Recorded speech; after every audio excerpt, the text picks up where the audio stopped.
गुन्हे शाखा युनिट 3 कल्याण लोहमार्ग मुंबई यांची उल्लेखनीय कामगिरी आंतरराज्य टोळीस अटक करून एकूण 12 गुन्ह्यातील एकूण 2,07,987 रुपये, 11 मोबाईल फोन व 1 लॅपटॉप जप्त करून 12 गुन्हे उघड केले।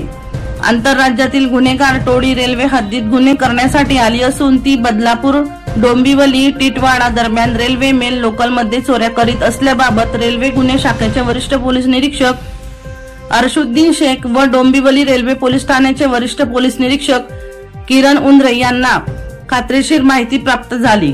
सदर टोळीचा शोध घेण्यासाठी कल्याण युनिट येथील अधिकारी अंमलदार यांना आदेशित केले होते। कल्याण युनिट मधील अधिकारी अंमलदार गस्त करून तसेच खबरींच्या मदतीने टोळीचा शोध घेत असताना तामिळनाडू यांना शिताफीने ताब्यात घेतले।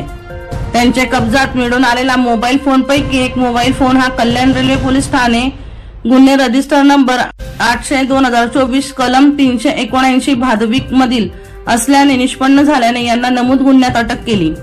सदरची कामगिरी डॉक्टर रवींद्र शिसवे, पोलीस आयुक्त लोहमार्ग मुंबई मनोज पाटील, पोलीस उपायुक्त मध्य परिमंडल राजेंद्र रानमाडे, सहाय्यक पोलीस आयुक्त गुन्हे शाखा यांचे मार्गदर्शन व सूचनानुसार अर्शुद्दीन शेख, वरिष्ठ पोलीस निरीक्षक गुन्हे शाखा पोलीस निरीक्षक रोहित सावंत तसेच किरण उंद्रे, वरिष्ठ पोलीस निरीक्षक डोंबिवली रेल्वे पोलीस ठाणे यांच्या नेतृत्वाखाली गुन्हे शाखा कल्याण युनिट येथील पोलीस उपनिरीक्षक प्रकाश चौगुले, पोलीस अंमलदार राजेंद्र दिवटे यांनी केली आहे। लक्ष्मीनारायण वनम यांचा रिपोर्ट, पुलन पोलीस टाइम्स ठाणे।